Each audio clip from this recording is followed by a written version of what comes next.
Shalom saudara, senang bertemu kembali dengan saudara. Saya berdoa saudara dan keluarga dalam keadaan sehat dan dilindungi oleh Tuhan kita. Segala sesuatu yang terjadi dalam kehidupan kita selalu terjadi untuk sebuah tujuan. Everything happens for a reason, saudara. Hari ini saya akan memberi tema atau judul Lift Your Head Up, angkat kepalamu. Banyak hal yang tidak masuk akal yang terjadi di dalam kehidupan kita. Dihianati, kerugian, tertunda, kehilangan pekerjaan, atau bahkan di musim pandemi ini mungkin saudara bisa menyebutkan banyak hal yang terjadi. Berbicara mengenai pengharapan, tahukah saudara bahwa bahan baku daripada pengharapan itu adalah kesengsaraan? Ya, saudara nggak salah dengar. Bahan baku daripada pengharapan itu adalah kesengsaraan.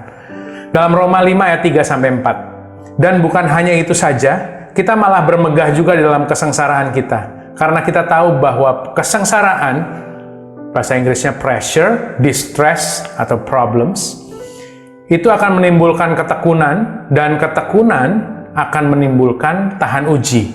Dan tahan uji menimbulkan pengharapan. Hari ini saya ingin menyampaikan sebuah kabar baik kepada kita semua, bahwa kesengsaraan atau beban itu bukan produk akhir kita.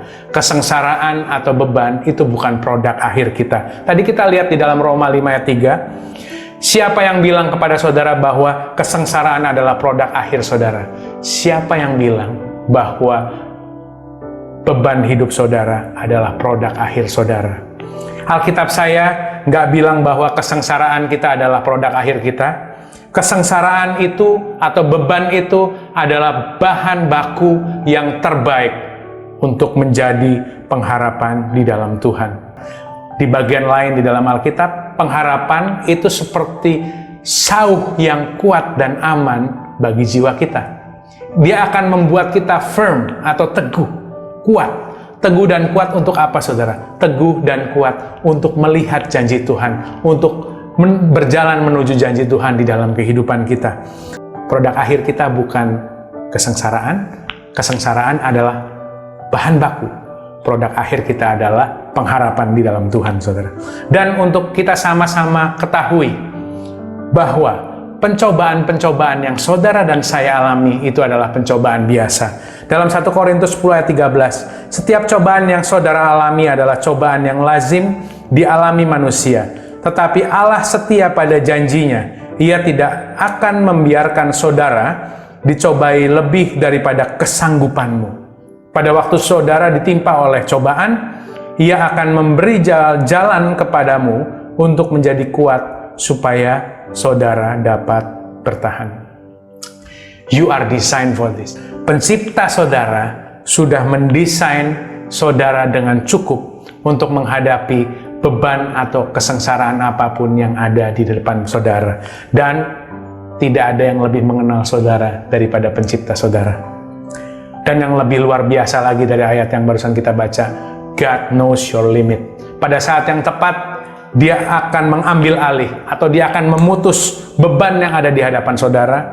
Karena dikatakan di Alkitab bahwa saudara tidak akan dibiarkan untuk dicobai atau diberi beban atau kesengsaraan atau masalah atau tekanan yang melebihi kesanggupan saudara. He will interfere at your burden just in time. Dia akan mengambil alih beban saudara just in time, tepat pada waktunya. Jika ada beban hidup yang melampaui kesanggupan saudara dan saya, dia harus menemui atau berurusan dengan pencipta kita sebelum dia bisa memasuki kehidupan kita. Bukankah Tuhan kita sangat baik, saudara? He is very good.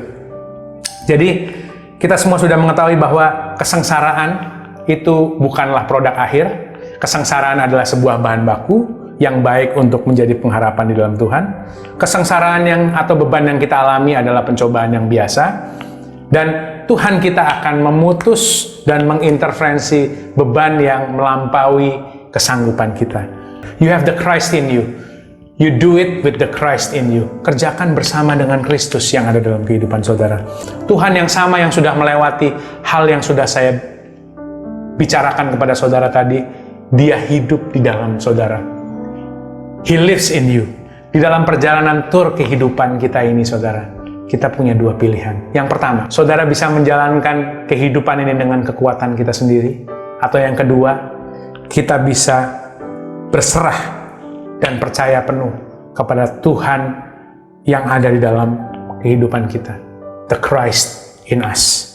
Mungkin faktanya saat ini belum ada breakthrough atau belum ada terobosan yang terjadi di dalam kehidupan saudara.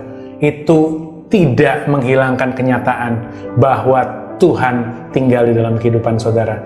Akan tetapi, saya mau ingatkan kepada saudara bahwa faktanya saudara masih bisa bertahan sampai pada hari ini untuk menanggung segala kesengsaraan dan beban yang ada dalam kehidupan saudara. Itu adalah faktanya bahwa Tuhan saudara masih bekerja di dalam kehidupan saudara. God is still working in you. Alkitab saya berkata, segala perkara dapat kutanggung di dalam Dia. Alkitab saya berkata, roh yang ada dalam saudara lebih besar daripada roh yang ada dalam dunia ini.